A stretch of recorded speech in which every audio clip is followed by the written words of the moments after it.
just have enormous respect for each other. White gladiator has that big striped spear at the neck. During dessert. Look, the judges are nodding. Even the Egyptian judge is impressed. Until recently, you claimed that the Earth revolved around the sun.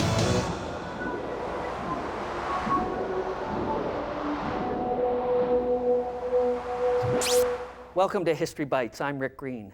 History is full of people who are called great. Alfred the Great, Peter the Great Gazoo. But of all the greats, the greatest is probably Alexander the Great.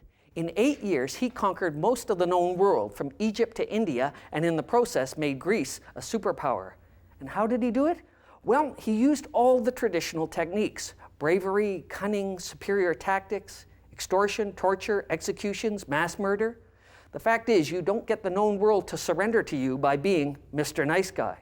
So let's go channel surfing in Greece, the year 326 BC, and people are waiting to hear news from their conquering hero, because there's only one thing better to be in front of than your own personal army, and that's your own personal television. We interrupt regular scheduled programming for a GTV News special report with Petros the Wise. We are standing by now for a live address that will be made in just a few moments from our nation's leader, Alexander the Great. Alexander is now camped on the banks of the Bias River in Indira. Sorry, that's India, one of those little eastern countries. And there we have the podium where in just a few seconds, Alexander will be making an important announcement. It seems there's a delay of some sort, perhaps the time zones, I'm not sure. But while we wait, I have our political correspondent, Candy Floss the Farseeing, in the studio with me. Candy Floss, would you care to give us your opinion? What's Alexander going to say? Well, Petros, the fun of covering Alexander's campaign is you just don't know what he's going to come up with next. First, it was cutting the Gordian knot, restoring the magic spring at Didyma, then announcing he's a god. You know, it's a great campaign to follow. He's never predictable.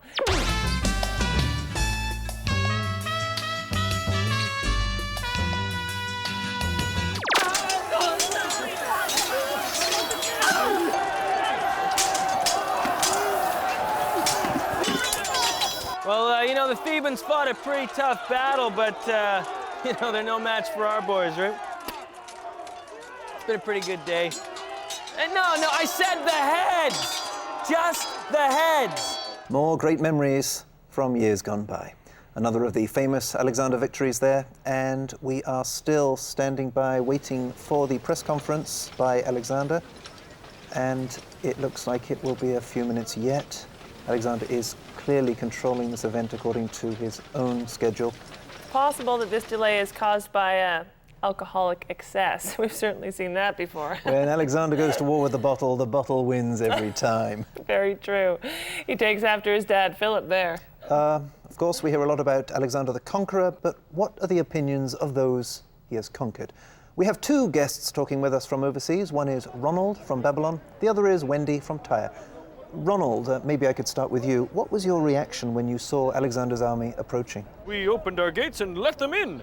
Then we sent our army forward and they laid down their weapons. So that Alexander would think you didn't plan to fight? Yes, exactly. Then other soldiers did the same thing and we gave him gifts. Gold and animals, etc. Then our city officials met with him and said that we would accept his rule and pay his lavish taxes. So your plan then was to lull him into a false sense of security? No, a true sense of security. Now, I got nothing against philosophers, but this guy Aristotle has a new theory.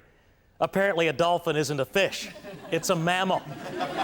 Come on, guy, quit with the wacky theories and help me get Flipper out of the net and onto my shish kebab, huh? Of course, this is the same Aristotle who used to be school teacher for Alexander the Great. Aristotle describing how to write a Greek tragedy, and Alexander planning the real thing. One minute he's studying Oedipus, the next his daddy is dead and he and his mom are picking out china patterns. Just coincidence, I'm sure. That Alexander's not so tough after all. Wendy, I can see you nodding. Did you use the same strategy over there in Tyre? Well, No, Peter, but I do like the sounds of that. We actually tried something a bit different. When we saw Alexander coming, we stayed inside our city and we just shouted insults at him. Now, your city, Tyre, is an island? Yes, indeed. Tyre is an island, well defended. And we just said, okay, Mr. Smart Guy, come and get us. You know, let's see you march your army across the water. So you really got the better of Alexander? Yes. Well, I mean, until his engineers started working on a fixed link, a land bridge, and our island stopped being one. I see. And Alexander didn't kill the children and women, so... That was generous of him to show mercy. Actually, as it turns out, it seems he got a more generous price for us if we're alive. You slave! Gotta go! You see, Alexander the Great knew the value of good publicity. He had a team of spin doctors who could put a good slant on anything and turn every omen into a good omen. That's because in those days, superstition could make or break you. And if that seems like a strange way to run a country, take a look at the legal system. We'll start with the plaintiff. You are? I'm Olive Musaka, Judy. First of all, you will address me as Your Honor. I'm sorry, Your Honor. That's better. Now you're saying there was a murder, death by big jugs. No, a big jug, Your Honor. Oh, that's different. Was the victim a man or only a woman? A woman, my daughter. She was found dead in our courtyard. This is her here.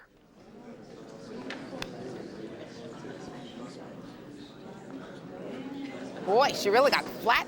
Oh, no, that's just a picture of her, Your Honor. It was taken before she died. It was very expensive. Beautiful girl, Mrs. Musaka. Let me give you my condolences. It says here, your daughter, Chelsea Musaka, was killed when a large amphora of water fell on her. Yes, Your Honor. Is that the amphora? Yes. It was still there when her father and I found her. Just lying there, like it didn't care. You're the amphora, is that correct? This is not a game. This is an Athenian court of law. If I ask you a question, I expect an answer. Your name? Are you exercising your right to remain silent? All right, Mr. Amphora. I have no option but to assume your silence is an admission of guilt. Now, you may think you're outside of the law because you're an inanimate object, but here in Athens, we can punish objects. I find for the plaintiff. And for the charge of murder, you are hereby exiled from Greece for the rest of your natural life. And we'll also garnish half of what you earn. You earn. Bailiff, please escort the amphora out of the country. Well, we're really pleased. The exile decision means we'll have some closure and the amphora won't be around to hurt anybody anymore. I mean, there was the whole thing where he called himself a god. I can tell you right now, the Spartans didn't think too much of that. You do know what Sparta stands for, don't you? Stupid Peloponnesian armor rusted through again? Alexander isn't really Greek, he's Macedonian. We all know what Macedonian stands for. My allegiance changes every day or night. I'm a nobody. What does Alexander really stand for?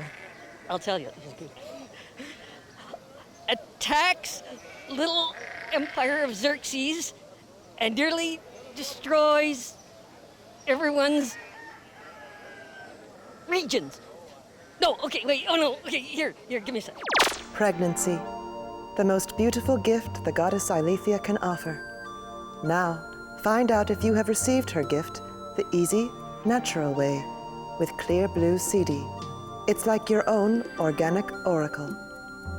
Just take the hygienically sealed planting pot to your bathroom, water it in your own special way, and wait.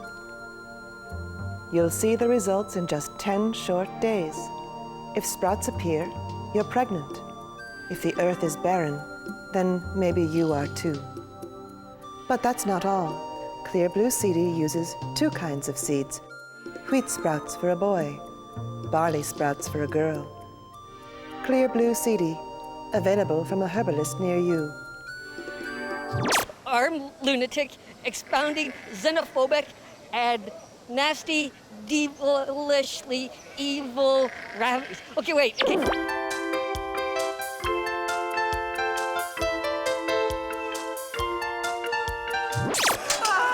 More stories there of this mysterious figure, both benevolent dictator and psychopathic homicidal maniac. A million facets to the diamond who is Alexander.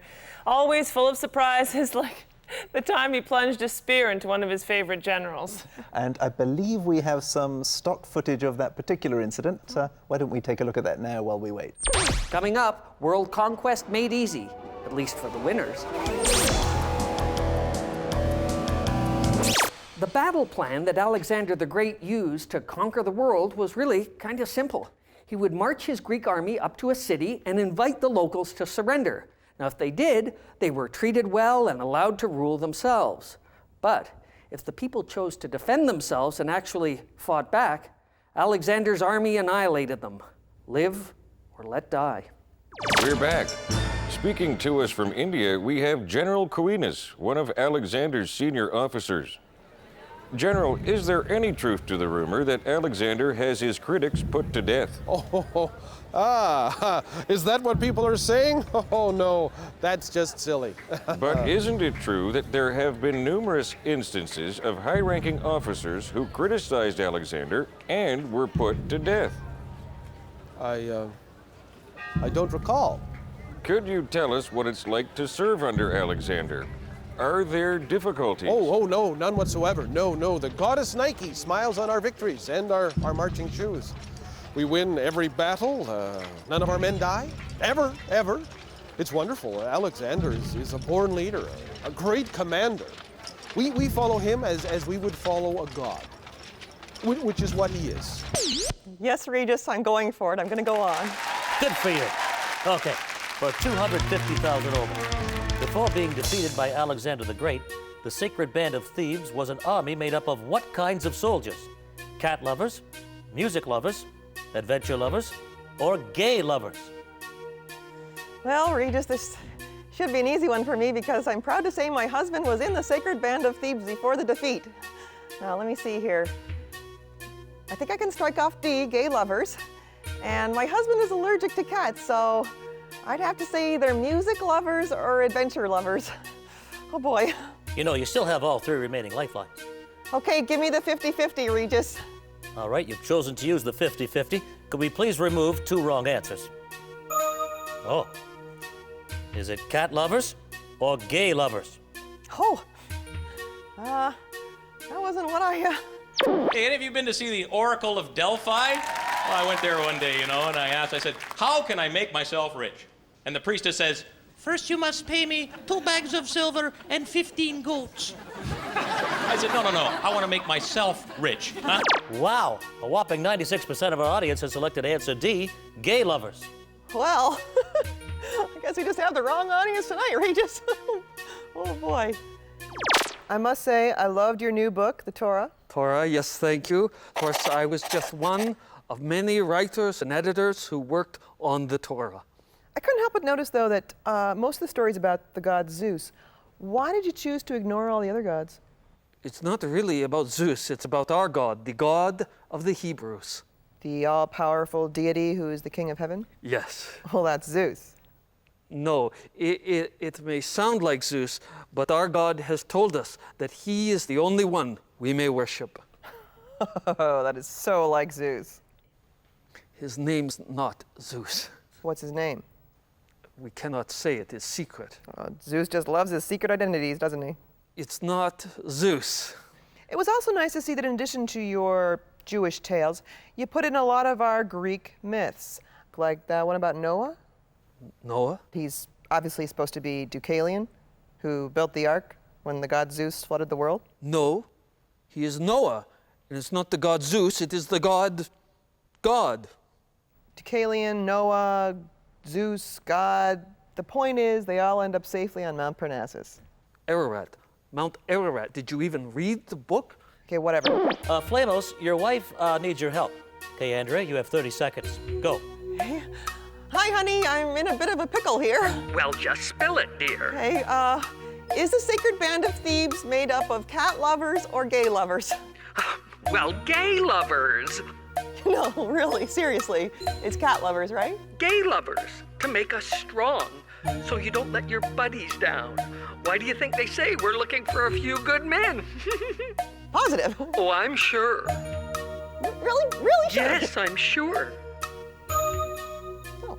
Well, Andrea, you've used up your lifelines. What's it gonna be? Well, I still think it's cat lovers, but 250,000 buys a lot of grapes, so I'll say D. You're saying D. Gay lovers. Is that your final answer? Yes. D. Gay lovers? Okay, yes. You're right! No.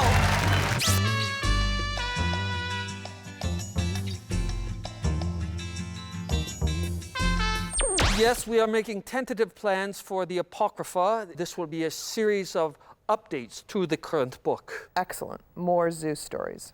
It's not Zeus. And anything beyond that? Oh, well, one of the fellows was joking that since we have written of the father, we should do another book about the son.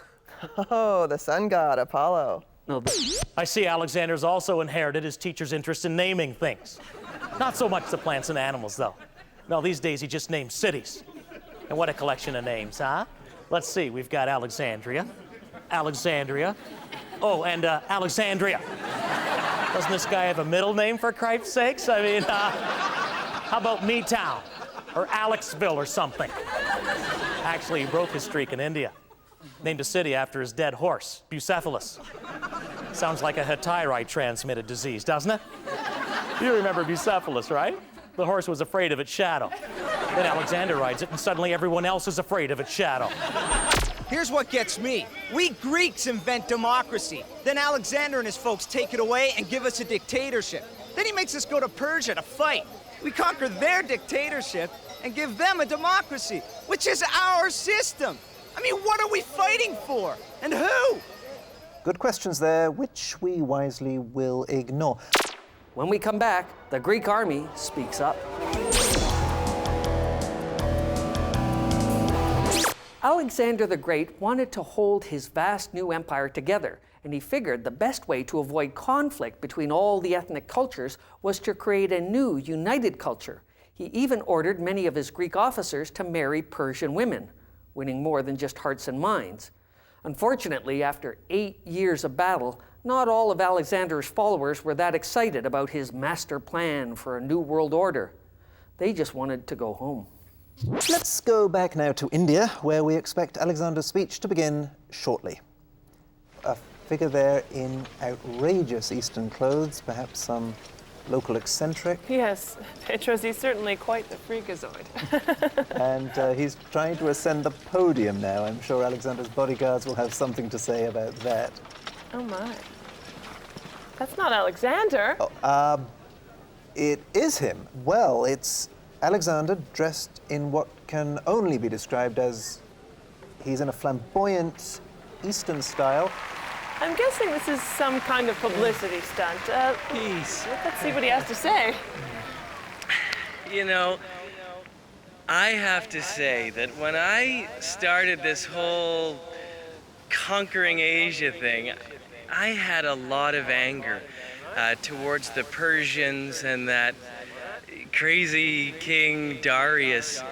But, you know, when you've traveled the world and you've met people and you know them and you've killed them or not or whatever, you begin to realize that we're all the same under our skin. We're all under the same skin.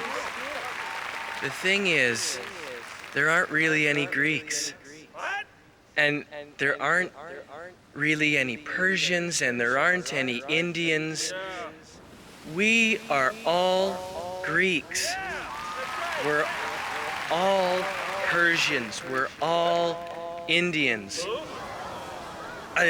You get your head around that, and it's trippy. But what are we gonna do? We're gonna keep going east. We're gonna conquer India, which is just like Greece east, and... All right, let's see what's in the news. Boys in the band swore that someday they would make it big and never have to play at kids' birthday parties again. Newt's self-esteem was much higher now that he had come out of the closet and told his friends he was, in fact, a pony boy. And it's called the Ganges. And it is this big river, and you can bathe in it, you know. I know it doesn't sound amazing, but it's supposed to be good. Hey, quick, pull my finger! Arnold the Swan kept thinking the rest of the guys in the flock are not going to believe this.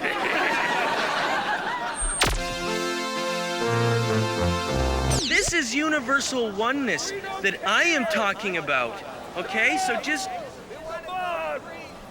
swing with me on it, okay? That's all.